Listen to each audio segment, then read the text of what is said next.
Hey, what is going on, guys, and welcome back to another Sakamoto Days video. Today we're going to be discussing how far Shin has come since the very beginning of the series up until now when it comes to his clairvoyance and ESP powers, because one of the most interesting things that we get in this last part of the Shin versus Joe Shackles fight is just the amount of work that Shin has put in to develop his powers that kind of goes to the wayside when you're reading it all the way through weekly, but when you really see him use everything all at once, it shows such a huge difference in his character and how far he's really come. So if you haven't already, make sure you hit that like button, subscribe if you want to make sure you don't miss any other weekly Sakamoto Days videos or any other series you may read weekly or monthly, and most importantly, thank you for watching. So unfortunately, I was out of the country last week, so I wasn't able to touch base on it, but last chapter we learned that Joe Shackles was in the Special Detachment Unit, or otherwise known as the JAA Counterterrorism Unit. Now, what is the Counterterrorism Unit? We don't know. All we really know about is the Order, and apparently this unit that Joe Shackles was in is one step below the Order as far as ranking goes. And not just that, but Joe Shackles has apparently won awards in the Assassin Underground. I still, to this day, have no idea how these guys are able to just have award shows, full-on universities, headquarters in Tokyo. The world of Sakamoto Days is such an interesting place, but the point is, with all of these accolades, it really adds to how terrifying Joe Shackles is being built up to be, right? I mean, for all the people that criticized me and said that Joe Shackles, someone that was stronger than Boiled, isn't necessarily Order level and you shouldn't assume he's Order level, I think with all of the things that we've been introduced to in regards to Joe Shackles, how he's able to easily one-shot people like Boiled, easily one-shot people like Shin, who again was at least able to fight on par with Haruma to a certain degree last arc. I think it's pretty clear if he's one step below the Order and was the strongest person in that group, I think it's fair to say that he should qualify as Order level, if not the closest thing you can be to Order level without being in the Order. Another thing that's abundantly clear in regards to the prison arc that we're getting is that the Boiled that we're meeting now is very different from the Boiled that we're meeting way back at the start of the series, because this Boiled has just become so accustomed to prison life. He's very defeated, almost, it seems like he's lost his way. And something that we even find out about later when we touch base on it is that Boiled right now, the Boiled that we're looking at, is not hard-boiled. He's not. He's forgotten his way. He's forgotten what it means to be hard-boiled, and it's up to our gang to remind him of that. Joe Shackles is another thing that we learn about him, is that he is utterly just a sadistic, crazy psychopath. The fact that he was put in to be a warden of a prison, I mean, one, makes sense. You need a psychopath to lead the other psychopaths. He has to outdo all of the other psychos in order to be the top psycho, so I think he fits the bill completely. But he's so much of an evil prick that he is more than willing to shove all of his prisoners in this frozen warehouse and have them do manual labor until they literally freeze, and just keeps the temperature as low as it possibly can be without them dying. And even if they do die, oh well, it is what it is, not my problem, which is just absolutely insane. And apparently bro's jacket is like 100,000 degrees. It must have small portable heaters built in or something, because Joe Shackles for some reason is not cold at all, but everyone else has like actual ice appearing on their bodies. Atari predicts that with everything going on in the prison, 3 lives are set to be lost, which is scary because, of course, it might be too obvious. We've got Shin, Heisuke, and Boiled, the 3 people that Joe Shackles wants to embarrass and torture the most, so that definitely adds some stakes to things that we see will immediately be dropped. And again, getting back into, I think, the biggest thing on display is how far Shin's ESP is coming, and how even though Shin isn't really working with Atari yet, he hasn't met this mentor that's supposed to give him what he needs to grow to the next level. The events that we're going through in the prison arc are going to level Shin up in their own way, which I think is very apparent with how he's able to figure out that his curse speech ESP, which is what I am just calling it until they give it a name, creates some kind of domino effect in which he's able to tell one guy to stop short, and then he trips and falls into back of the other guy, and that then sends the curse speech ESP from him to the other guy, basically creating a domino chain of stop until they knock over a bunch of shelves that literally crushes Joe Shackles. And without the Sakamoto Days crazy physiques, bro definitely would have died from that. At least I know I would have died like that. If you want to say that I'm just not built like that, they feel free. I'm just honest. Honesty is key, because Joe Shackles just immediately gets right up and is super pissed at Shin, that Shin keeps acting out, and Shin just will not bow to Joe Shackles' authority, which again is probably part of the reason why Boiled has become this person that he is now, because you've got a psychopath like Joe Shackles breaking him down at every turn.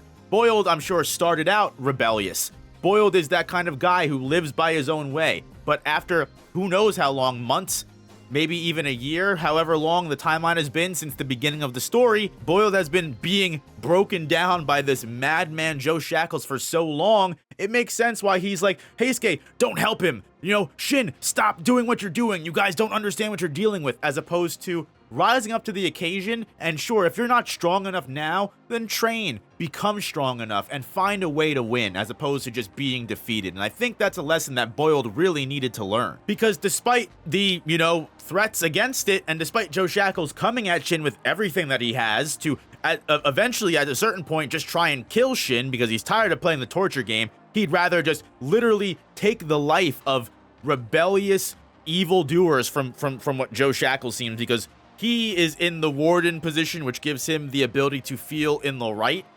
When realistically, he's probably the most evil person in this room right now. None of these assassins that are in prison seem half as bad as this guy, but I digress. Shin is able to keep pace with Joe Shackles easily, despite Joe Shackles throwing punches point blank, and Shin is also tied up by one arm, and yet this means absolutely nothing to him, because thanks to his future sight, something that we really haven't seen Shin use in a while, is he's able to just dodge every single bob and weave, no problem, which good for Shin. And that's part of what I mean, where Shin is, instead of relying on, as Kendaka mentioned to him, being Sakamoto, doing what you see Sakamoto do, doing what you see these order level members do, he has to do what works for him. And for once, Shin is finally using all of the different ESP facets that he has at his disposal to win this fight, which I think is what gives him the advantage that Joe Shackles would never be able to bring to the table. Which again, if we are to take Boiled's words and all of the accolades that Joe Shackles has acquired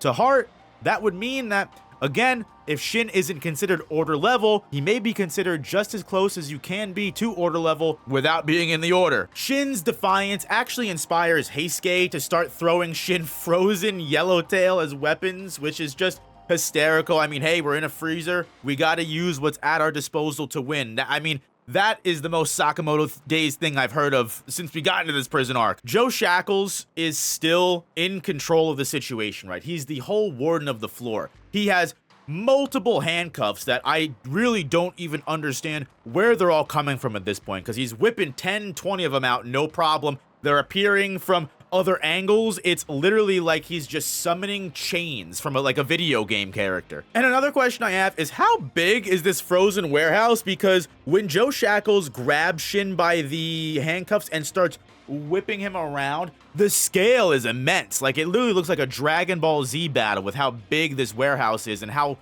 long the chain is and how high shit. It's just absolutely insane to me. But more insane to me in general is the effect that Heisuke has on Boiled in this moment, because despite Boiled again trying to get Heisuke to stop, trying to get them all to stop and realize the situation that they're in, they refuse to. And this reminds Boiled what it's all about. It's all about being hard-boiled, and he can't deny that Shin, Heisuke, these guys standing up against the man, against this psychopath, is as hard-boiled as you can fucking get. And in the final moments of the short fight between Joe and Shin, of course, Joe abuses his power as much as possible by lowering the temperature to basically unbearable levels, like unbearable levels that no one should be able to fight into. The fact that Shin is literally, his body is slowing down because of how fast the freezing is hitting him, which makes it even harder for Shin to fight back. But that doesn't stop him at all. And again, acknowledging hard-boiled, real, recognizing real, as Joe Shackles goes for the final cut, admitting that he's just gonna kill Shin because he's tired of dealing with his nonsense. Who takes that final blow? But Boiled, redeeming himself in the final moments of everything and admitting that, hey, you know what? Not only have you guys surpassed me, not only have you guys inspired me to return to form, but you guys are the ones that are gonna get down to Basement 2 and beat Joe Shackles. Because instead of continuing the fight, instead of turning around and squaring up with Joe Shackles himself, he acknowledges the superiority of these two characters, and in his final breath, in his final ounce of strength, Boiled rips the chains off from Shin, which, I mean, impressive for one. That's pretty impressive. But two, it shows how far Boiled has come and that he's willing to acknowledge that these characters have outgrown him, which we've already kind of known. We haven't seen Boiled since, I mean, literally chapter, like, what, 13, 14? So we were hoping that our characters have surpassed him power scale-wise by now, but now hearing that acknowledgement from Boiled proves that not only is Shin hard-boiled, it proves that Shin was, again, able to successfully use not just his physical stature and not just whatever he has at his disposal, not just copying Sakamoto, he was able to use his ESP to win. Because the biggest way that he wins now that Shin is set free, and you know, he understands that the control room must be somewhat close, he says, okay, I'm going to take a chance with my ESP that I've never done before. Instead of relying on what he knows, he relies on what he knows he can do, which is use clairvoyance. And despite having no prior knowledge that this may or may not work, he tries to send his curse speech ESP through the wall to the control room to the person manning the remote, and he literally just goes, break that thing. And surprisingly, it works, which again shows that Shin isn't, I've said it multiple times by now, he's not relying on what he thinks he needs. He's relying on what he has, which is what wins him this fight. And if he tried to play this fight any other way, he most likely would have lost, which says a lot about how Shin, one, undervalues himself,